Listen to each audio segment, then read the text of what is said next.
నమస్తే. ప్రస్తుతం మనము ఖైరదాబాద్ చౌరస్తాలో ఉన్నాము. సో వాటర్ బోర్డు దగ్గర అవుట్ సోర్సింగ్ ఏదైతే మీటర్ రీడర్కి సంబంధించిన ఉద్యోగులంతా కూడా చిన్నపాటి ధర్నాను తెరలేపుతా ఉన్నారు. చాలా రోజుల నుంచి వాళ్ళు ఫైట్ చేస్తూ ఉన్నారు. అంతిమంగా ఇవాళ 600 నుంచి 700 మంది ఉన్నారు. ఆ ఎంప్లాయీస్ అంతా కూడా ఇలా గట్టిగా ఫైట్ చేయాల్సిందే, మాకు రావాల్సినవి కూడా రావాల్సిందంటూ వాళ్ళంతా కూడా నిరసనకు సిద్ధమవుతా ఉన్నారు. మాట్లాడే ప్రయత్నం చేద్దాం. కొంతమంది ఎంప్లాయీస్ ఉన్నారు. సో ప్రధానంగా ఎన్ని రోజుల నుంచి ఫైట్ చేస్తూ ఉన్నారు, మీ ప్రధాన డిమాండ్స్ ఏంటి? సార్ ఒక 2-3 మంత్స్ నుంచి అయితే ఎండీ నుంచి కార్పొరేషన్ ఎప్పుడైతే గవర్నమెంట్ తెచ్చిందో మా అవన్నీ డాక్యుమెంట్స్ తీసుకున్నారు చేస్తామని.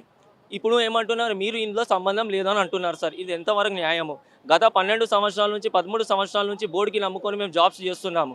మాకు అందరితో పాటు మేము హక్కు అడుగుతున్నాం సార్. వాళ్ళకి జీతాలు పెంచమంటలేము, ఏం పెంచమంటలేము. అందరితో పాటు మేము ఉండాలి, మాకు కూడా హక్కు కావాలని అడుగుతున్నాం సార్. అంతే. మేము డోర్ టు డోర్ పోయి ప్రతి సమస్య, వాటర్ బిల్లు ఇచ్చుకుంటూ మా కష్టాలు మాకున్నాయి సార్. ఇప్పుడు మాకు మళ్ళీ మీకు ఏజెన్సీలు వచ్చేసినంటే మా బతుకులు ఏం కావాలి సార్? తెలంగాణ రాకముందు అదే పరిస్థితి, ఇప్పుడు తెలంగాణ వచ్చినాక కూడా ఇదే పరిస్థితి అవుతుంది సార్ మాది. మినిమం జీతం ఎంత ఇస్తారు సార్ 13,000 జీతం సార్. అది కూడా 4 నెలలకి 3 నెలలకి జీతాలు వస్తున్నాయి సార్.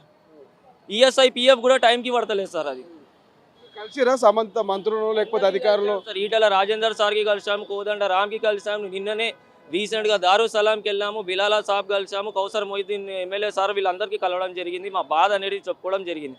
వాళ్ళు కూడా ఏమంటున్నారంటే, మీ హక్కు మీరు కొట్లాడుతున్నారు, మీరు తప్పేం లేదు, మీరేం జీతం పెంచమంటలే, పర్మనెంట్ చేయమంటలే, గవర్నమెంట్ ఇచ్చిన కార్పొరేషన్కి మాకు అల్లా హక్కులం అని మేము శాంతియుతంగా పోరాడుతున్నాం సార్. అంతే. మరి పోలీసు వాళ్ళు బాగానే మోహరించినట్టున్నారు వాటర్ బోర్డు దగ్గర. పోలీసు వాళ్ళు ఉన్నారు సార్. వాళ్ళకు కూడా ఇప్పుడు పోలీసు వాళ్ళకి పెట్టిరంటే వాళ్ళకేమో మేము శాంతియుతంగానే పోతున్నాం. మేము ఏం గొడవ పడతలేము కదా సార్.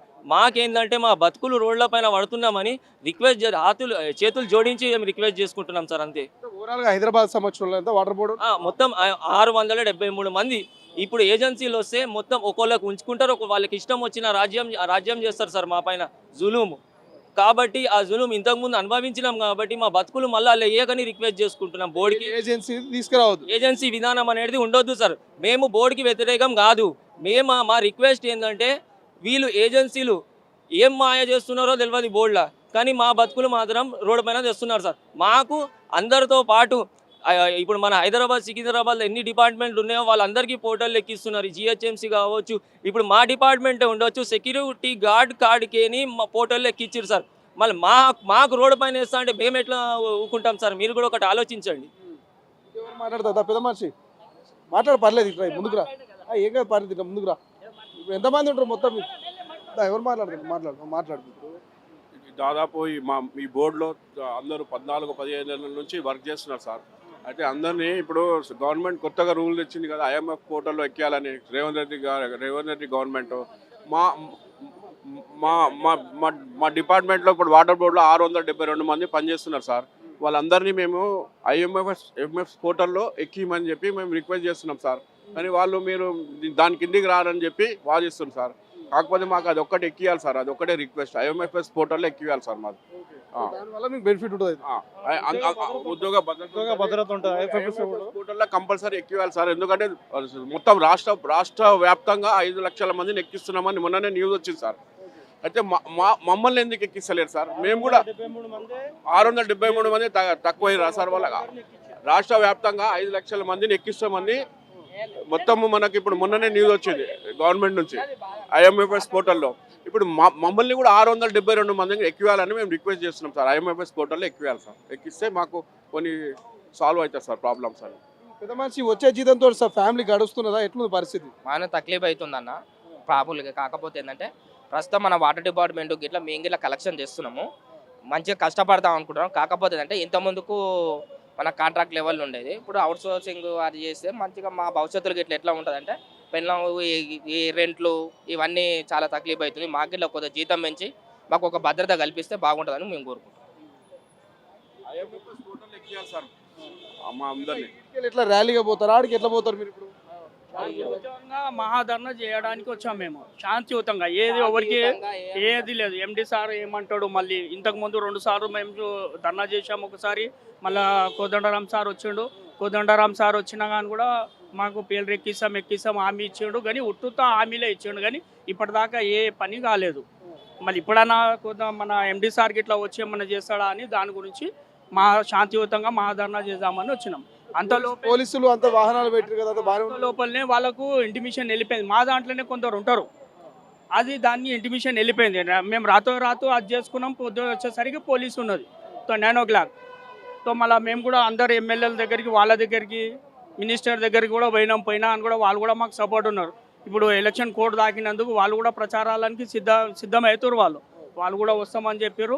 వాళ్ళు ఎప్పటిదాకా వస్తారో రారో అది తెలియదు, కానీ మేమైతే శాంతియుతంగా మా ఆదరణ చేద్దామని నిల్చున్నాం. సో ఇది వాటర్ బోర్డుకు సంబంధించినటువంటి రీడర్స్గా పనిచేస్తున్నటువంటి అవుట్సోర్సింగ్ ఉద్యోగులు ఎవరైతే ఉన్నారో దాదాపు 600 మందికి పైగా ఉన్నారు. వీళ్ళంతా కూడా మా బ్రతుకుకు భరోసానివ్వండి, కాంట్రాక్టర్లని మళ్ళీ తెర మీద తీసుకురావద్దు, ఖచ్చితంగా ప్రభుత్వం మమ్మల్ని ఆదుకోవాల్సినటువంటి అవసరం ఉందంటూ వాళ్ళు మరి వాటర్ బోర్డు ఆఫీస్ ముందు ధర్నా చేసేందుకు సిద్ధమవుతా ఉన్నారు. ఇప్పటికే పోలీసులు మోహరించారు. వాళ్ళంతా కూడా గ్యాదర్ అవుతూ ఉన్నారు. మన గల్లీ మొత్తం కూడా చూస్తే ఎవరైతే అవుట్సోర్సింగ్ ఎంప్లాయీస్ ఉన్నారో ఈ వాటర్ బోర్డుకి సంబంధించినటువంటి మీటర్ రీడర్స్ వీళ్ళంతా కూడా గ్యాదర్ అవుతున్నారు. కొంతమంది ఉన్న అటు కూడా పోయి మాట్లాడించేటువంటి ప్రయత్నం చేద్దాం. ఓవరాల్గా మాత్రం ఒక 700 ఫ్యామిలీలు దాదాపు నెలకు మాకు 12 నుంచి 13,000 రూపాయల జీతమే వస్తూ ఉంది.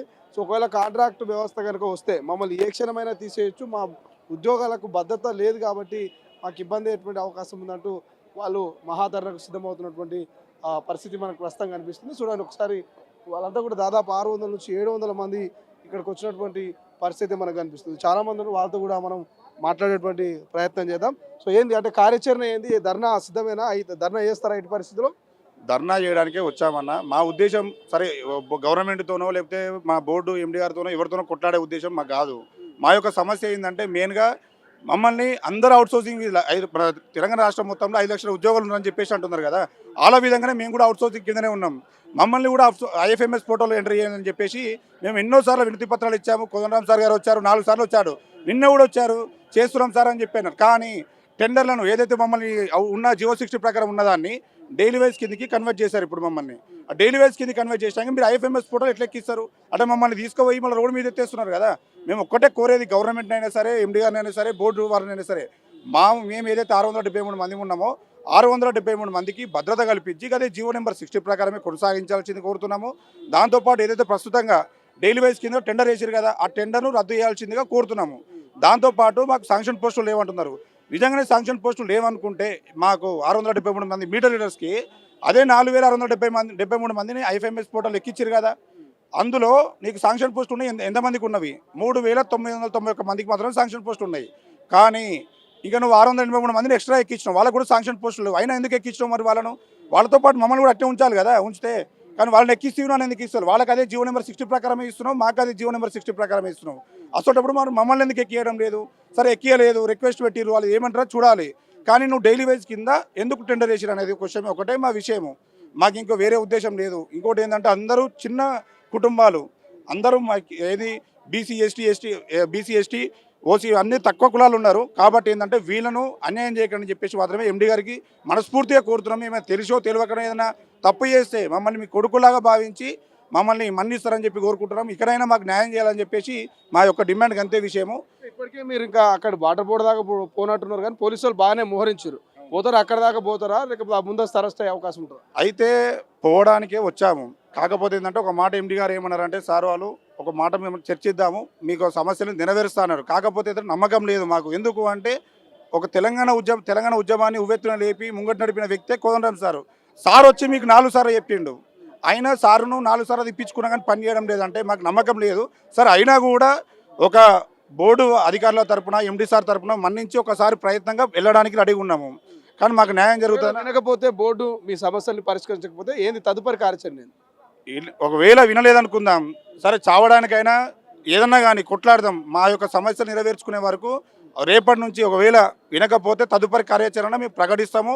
ఎంతవరకైనా సరే, నెల అవుతుందా, 2 రోజులు అవుతుందా, 10 రోజులు అవుతుందా, మా యొక్క సమస్యని గవర్నమెంట్ కానీ ప్రజల దృష్టికి తీసుకుపోతాం. దీంట్లో అన్ని సంఘాలను, ఉద్యమకారులను కావచ్చు, కుల సంఘాలను కావచ్చు, అన్ని పార్టీలతో కూడా మద్దతు కోరుతున్నాము.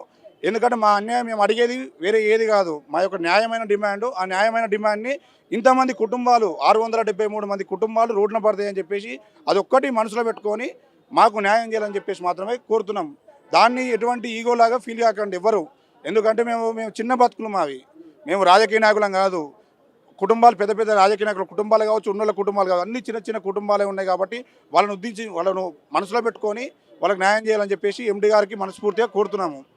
ఇది మొత్తం మీద మా కార్యాచరణ తర్వాత ప్రకటిస్తాం. బట్ ఏదేమైనా ఎండి గారిని కలిసేందుకు ప్రయత్నం చేస్తూ ఉన్నాము.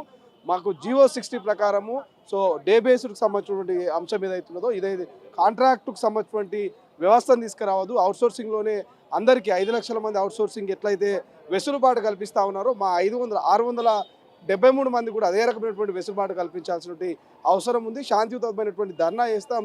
మాకు ఇప్పటికే ఏదైతే ప్రొఫెసర్ కోదండరామ్ కావచ్చు, ఇతర సంఘాలను అదేవిధంగా పొలిటికల్ లీడర్లతో మేము కలిసినాం, మాట్లాడినాం. వాళ్ళంతా కూడా సానుకూలంగా ఉన్నారు.